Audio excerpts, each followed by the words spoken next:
2016 SSC চাকরি প্রার্থীদের মধ্যে কারা ছিলেন অযোগ্য অযোগ্যদের তালিকা আজই প্রকাশ পাওয়ার সম্ভাবনা। সুপ্রিম কোর্টের নির্দেশে তালিকা প্রকাশ করবে স্কুল সার্ভিস কমিশন। 2016 এসএসসি চাকরি প্রার্থীদের মধ্যে কারা অযোগ্য ছিলেন সেই তালিকা আজকে প্রকাশ হবে।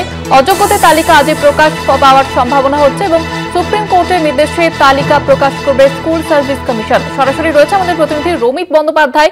রমিত, কি জানা যাচ্ছে এই বিষয়ে?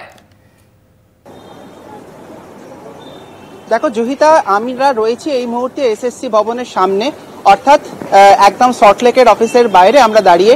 এই মুহূর্তে আমরা যা জানতে পারছি যে সুপ্রিম কোর্টের যে নির্দেশিকা ছিল সেই অনুযায়ী যে অযোগ্য প্রার্থীরা যারা অযোগ্য প্রার্থী তাদের কিন্তু একটা লিস্ট প্রকাশিত করতে হবে।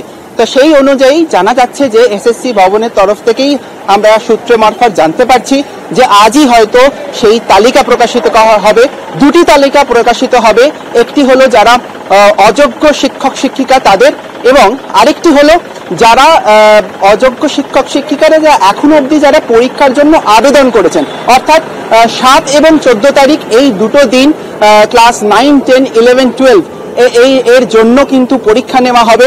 এবছর যে এসএসসি পরীক্ষা সেইটা হতে চলেছে আগামী 7 এবং 14 তারিখ, এবং তার আগেই কিন্তু আজ অর্থাৎ আজ দুপুর 3টের পর বা তারও পরে, ঠিক সঠিক সময়টা এখনো অবধি জানা যাচ্ছে না, কিন্তু সেই সময় কিন্তু এই তালিকা প্রকাশিত করবে বলে, এবং এই তালিকা প্রকাশিত হওয়ার সঙ্গে সঙ্গে কিন্তু সেই তালিকা ওয়েবসাইটেও দেওয়া হবে, অর্থাৎ স্কুল সার্ভিস কমিশনের ওয়েবসাইটেও সেই তালিকা দেওয়া হবে। কিন্তু যেটা একটা সম্ভাবনার কথা জানা যাচ্ছে যে এই তালিকা প্রকাশিত হওয়ার পরে কিন্তু একটা গন্ডগোলের বেশ কিছু আশঙ্কা করা যাচ্ছে, গন্ডগোলের কারণ যারা এই যোগ্য বা অযোগ্য শিক্ষক শিক্ষিকা রয়েছে তাদের একাংশ বলছে যে তালিকা যদি প্রকাশিতই হলো তাহলে এত দেরিতে কেন কিছু আগে এসএসসির তরফ থেকে সেই তালিকা সুপ্রিম কোর্টের হাতে তুলে দেওয়া হলো না কেন। আর বেশ আরেক অংশ যারা আমরা দেখেছিলাম আন্দোলনরত শিক্ষক শিক্ষিকা, তারা কিন্তু বলছেন যে যদি অযোগ্যর তালিকা প্রকাশিতই হয়েছে তাহলে আবার যোগ্যরা পরীক্ষা দেবেন কেন।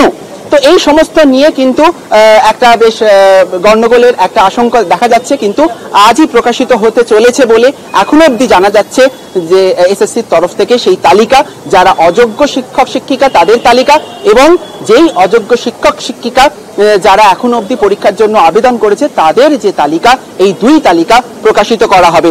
এখন অবধি আমরা যা জানতে পারছি, এখানকার যে আধিকারিকরা রয়েছে, অর্থাৎ এসএসসি স্কুল সার্ভিস কমিশনের যে আধিকারিকরা রয়েছেন, তারা রোল নাম্বার নাম দেখে যাচাই করে নিচ্ছেন, এবং সেই যাচাই করে নেওয়ার পরই সেই তালিকা কিন্তু প্রকাশিত হবে তাদের ওয়েবসাইটে, এবং সেই তালিকাও কিন্তু যাবে সুপ্রিম কোর্টের কাছে। এই অবধি জানা যাচ্ছে এখন অবধি।